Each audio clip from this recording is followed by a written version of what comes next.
Boa tarde, estamos hoje aqui no Laboratório de Audiovisual da Escola de Filosofia, Letras e Ciências Humanas da Unifesp, com mais uma atividade do projeto Unifesp na Rede. Meu nome é Bruno Fuser, sou jornalista, professor aqui do Departamento de Ciências Sociais da EFELESH. Estamos recebendo hoje o professor José Lindomar Coelho Albuquerque, doutor em Sociologia pela Universidade Federal do Ceará, professor aqui na Unifesp da graduação e do mestrado em Ciências Sociais, membro do Observatório da Tríplice Fronteira e coordenador do grupo de pesquisa Laboratório em Investigação em Migrações, Nações e Fronteiras da Unifesp. Professor José Lindomar, há milhares de imigrantes de Honduras, El Salvador e Guatemala, entre outros países, atravessando o México em direção aos Estados Unidos. De maneira geral, qual seria o significado desse movimento de latino-americanos em direção aos Estados Unidos? O significado fundamental é o novo método dessa travessia. A travessia não é nova, né? Sabemos que a intensificação dessa migração, pelo menos remete à década de 80, sendo seu pico em meados dos anos 2000, 2005, 2006, que foi o grande movimento, uma diminuição até com a crise dos Estados Unidos e um novo aumento a partir de 2012 em diante. Então, o que tem de novo é a maneira dessa travessia. Se, pelo menos até 2010, tinha menos controle do México, porque tem assim, ou seja, a política do México, o lugar do México, que é o que a gente tem chamado de a externalização das fronteiras. Isso acontece com a União Europeia e acontece também com os Estados Unidos. Atribuir a um terceiro país o papel principal de deportação, né? De não deixar os migrantes chegarem até esse centro.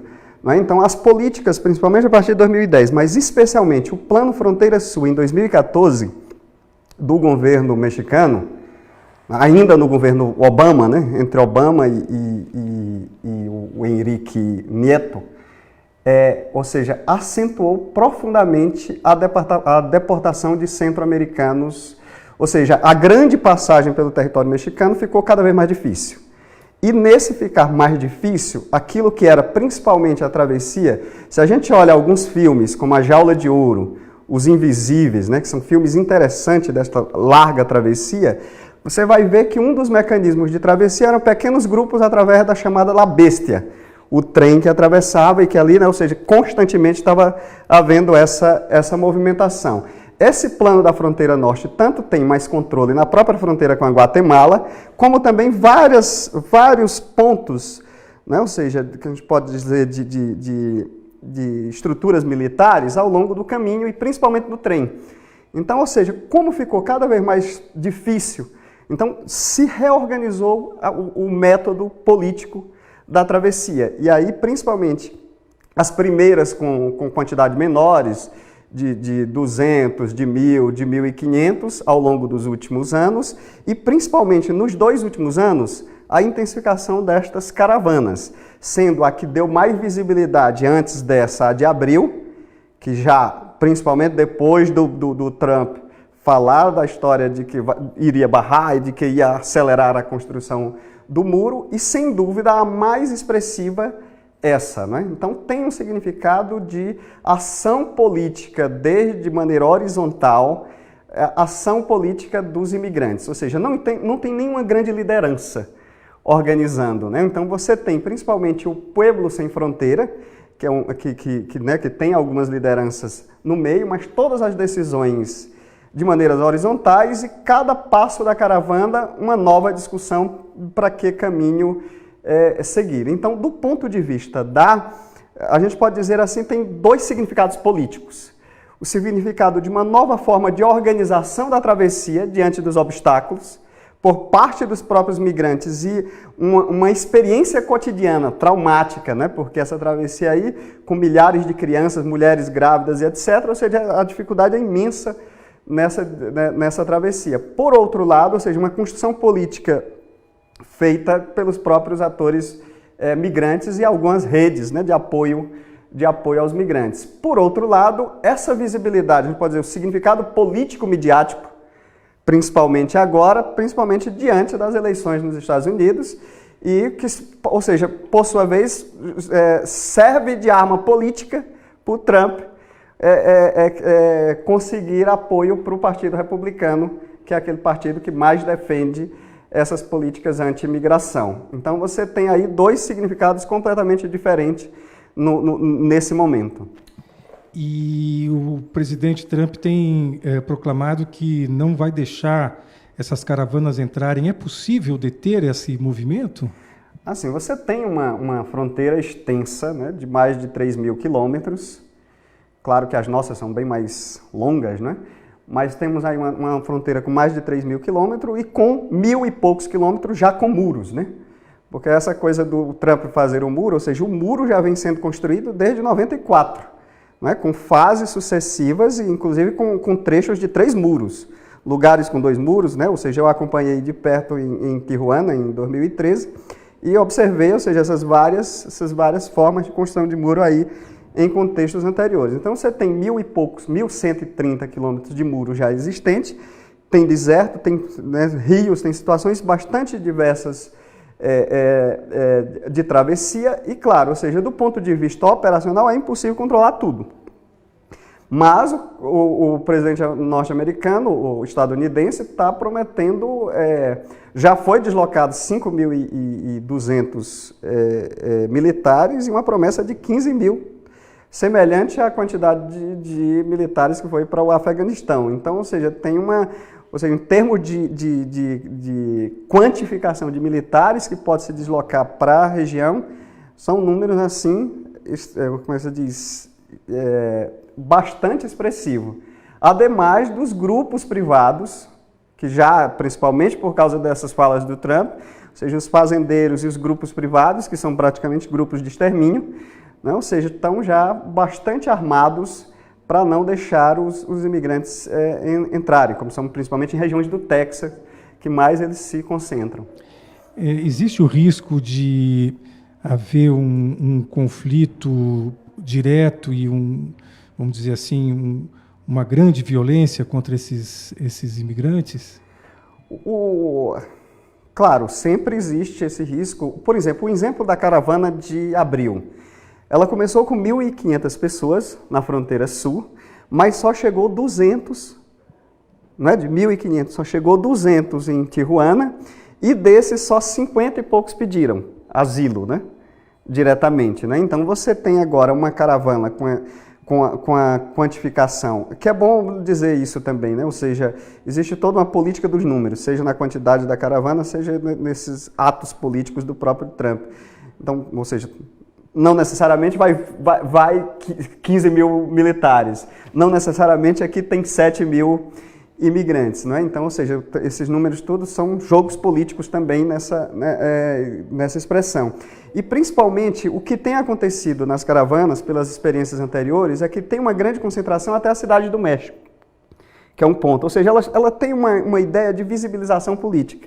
Claramente, nem todos que vão chegar até. Muitos ficam na cidade do México e muitos, inclusive, retornam. Ou seja, neste momento principal, né, então a minha estimativa é de que chegue poucos, né, ou seja, 1.000 ou 2.000 que cheguem na fronteira. Mas, claro, isso já dá um peso, né, um peso político importante. Outros, quando se aproxima, várias pessoas têm redes variadas.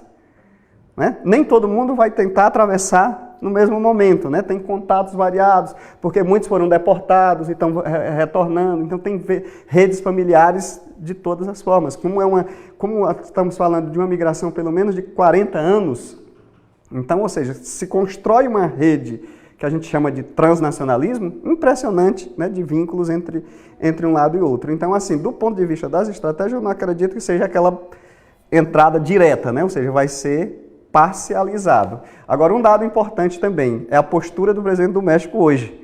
Porque, assim, eu pensando nessa questão, vendo assim, o México hoje é transição em dois sentidos. É transição deste território entre os centro-americanos e o México, a grande fronteira extensiva, né? Ou seja, passar toda essa longa travessia. E, por outro lado, o próprio governo está em transição. Né? Então, ou seja, estamos no último mês deste governo mais da direita, do Henrique Neto, e a partir de 1º de setembro assume o López Obrador, né? De uma perspectiva mais de esquerda, que ninguém sabe como é que vai ser a postura dele diante dessas caravanas e dessas novas formas de travessia dos centro-americanos. Mas esse presidente mesmo, como último ato, inclusive prometeu, vocês estão em casa, né? Prometeu de que esses imigrantes ficassem, até né, com a pressão dos Estados Unidos do outro lado, de dar abrigo principalmente nos estados do sul do México, que era Chiapas, né, que é Chiapas e Oaxaca. Porém, os migrantes disseram, nós queremos ir para o norte. Né? Ou seja, aqui é uma situação muito semelhante com a situação que já vivemos no contexto centro-americano. E aí só uma observação importante é por que, né, essa quantidade imensa de pessoas que saem desesperadamente dos seus países de origem. Então, uma das questões importantes para frisar é a importância da gente pensar o grau não só da pobreza e a busca por melhores condições de vida, mas também a situação da violência, né? Porque dados de violência nesses países centrais são os mais altos do mundo, né? Quando a gente coloca mesmo El Salvador, mais de 115 mil por 100 mil habitantes, é um número assim dos mais elevados e tem muito a ver com processos históricos ou seja, começa lá na década de 80, que é a organização das chamadas pandilhas ou maras ou gangues juvenis nos Estados Unidos, de jovens que já foram, né, do período das guerrilhas para os Estados Unidos, e a partir de então organizam duas grandes estruturas, que é a chamada Salvatrucha e o Barrio 18, que praticamente como é que se diz? Tem um grau imenso de violência nesses países natais de origem, principalmente por parte dos jovens, né? Que se envolvem nisso. Então, quando você vê os argumentos de quase todos os imigrantes, é que tem algum familiar envolvido nessa questão de violência. Professor, essa situação de migração transnacional, né, ao qual o senhor se referiu, que ocorre não apenas nesse contexto centro-americano, mas também de países e de pessoas que tentam migrar para a Europa de maneira bastante dramática,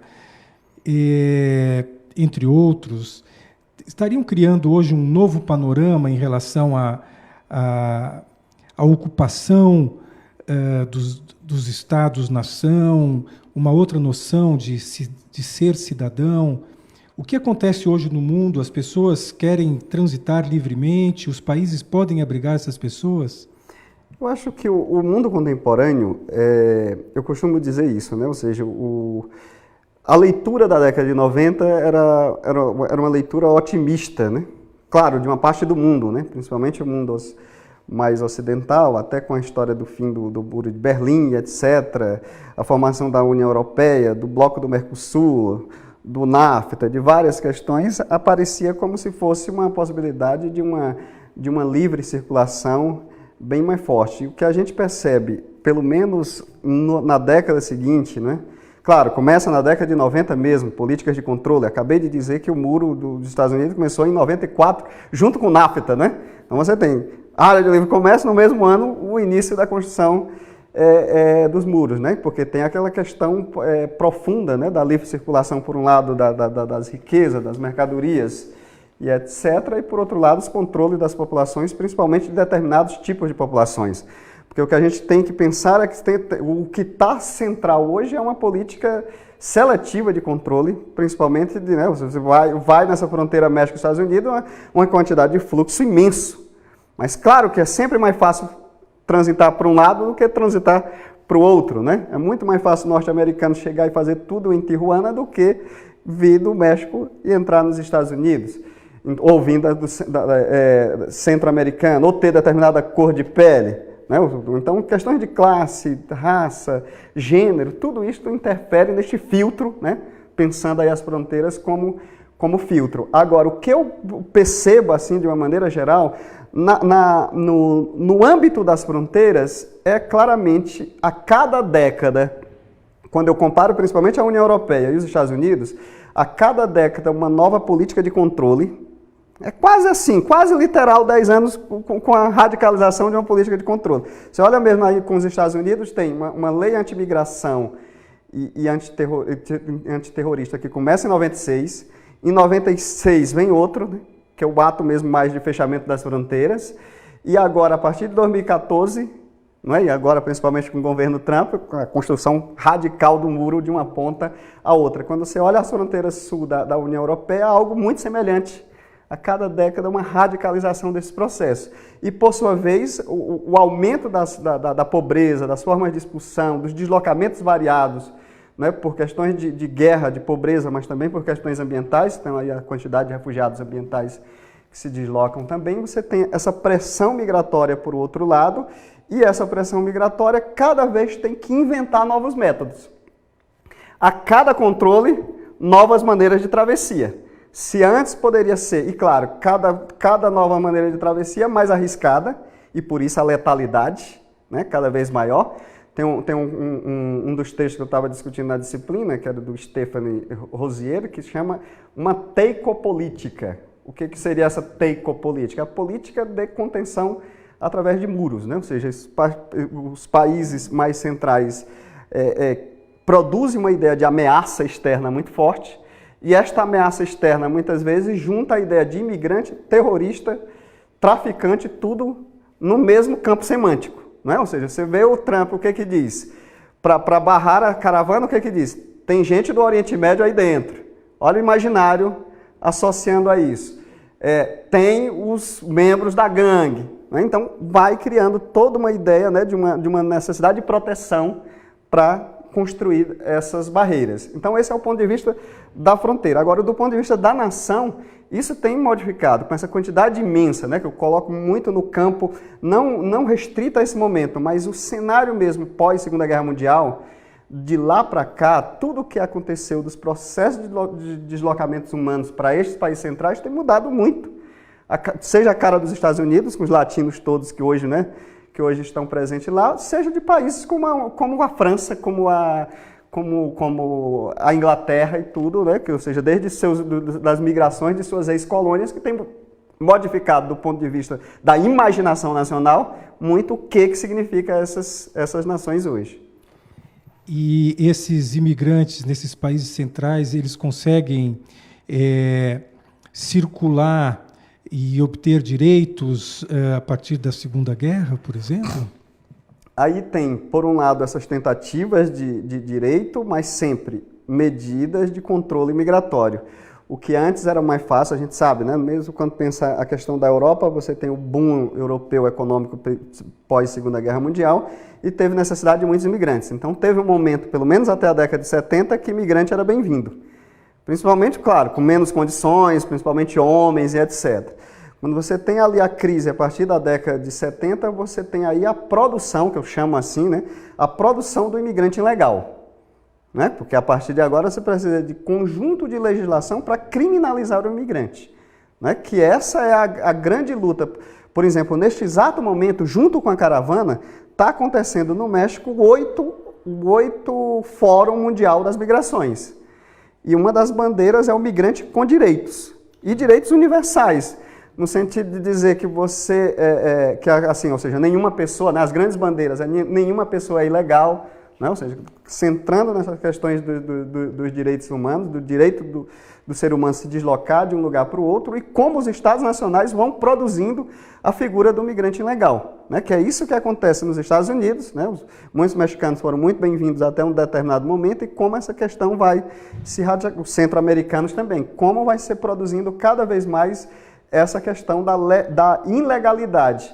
E chega um absurdo agora o Trump prometendo, inclusive, aqueles que nascem no território nacional, que uma das bases de constituição desses Estados americanos é o chamado jus solis, que você é cidadão por nascer naquele território e não os jus sanguíneos. O que acontece no caso do Trump? Está dizendo que vai tirar a cidadania dos filhos dos imigrantes que nascerem nos Estados Unidos. Então você tem, por um lado, uma tentativa de uma cidadania mais universal, pautada por esse deslocamento dos migrantes, por outro lado, os Estados nacionais reagindo, né, indo até, né, ou seja, tirando inclusive direitos já conquistados. Para finalizar, uma questão específica, aqui no Brasil, como é a situação dos imigrantes, em especial latino-americanos, que têm chegado nos últimos anos, haitianos, bolivianos, venezuelanos? Como o país, o Brasil, se comporta em relação a eles? Assim, o Brasil ainda tem uma quantidade muito, eu diria, diminuta, né, no todo da população, de população migrante, né? Não chega a 1%, né? Ou seja, não sei tal qual a taxa, mas é bem diminuta. Mas o que tem acontecido na última década, nos últimos anos, é, claro, uma presença dessa migração fronteiriça, né? O transfronteiriço, essa dos países vizinhos, ou pelo menos que chega pelas nossas fronteiras terrestres.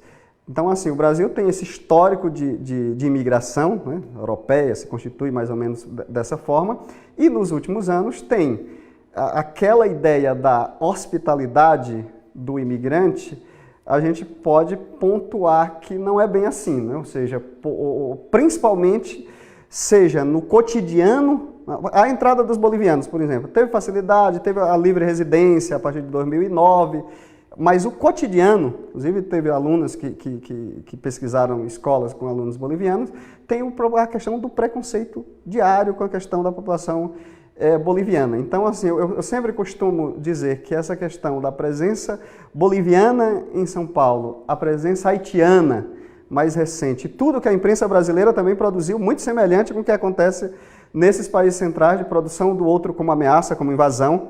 Eu lembro um conjunto de reportagens sobre os haitianos entrando pelas fronteiras brasileiras, como a invasão dos haitianos, como tem produzido hoje sobre os venezuelanos, né? Quando a gente olha a quantidade de venezuelano que entra por Pacaraima, né, na região norte do Brasil, é diminuta comparado com os venezuelanos com a fronteira colombiana. Mas, ou seja, né, e o tamanho do Brasil, né? Então você tem aí uma produção muito forte dessas novas ameaças migratórias vindo por nossas fronteiras. E isso pode gerar políticas, né, de controle maior de nossas fronteiras, né? Ou seja, claro, você tem um discurso central com a história do narcotráfico, mas a questão migratória pode ser também, cada vez mais, um discurso de securitização das fronteiras brasileiras.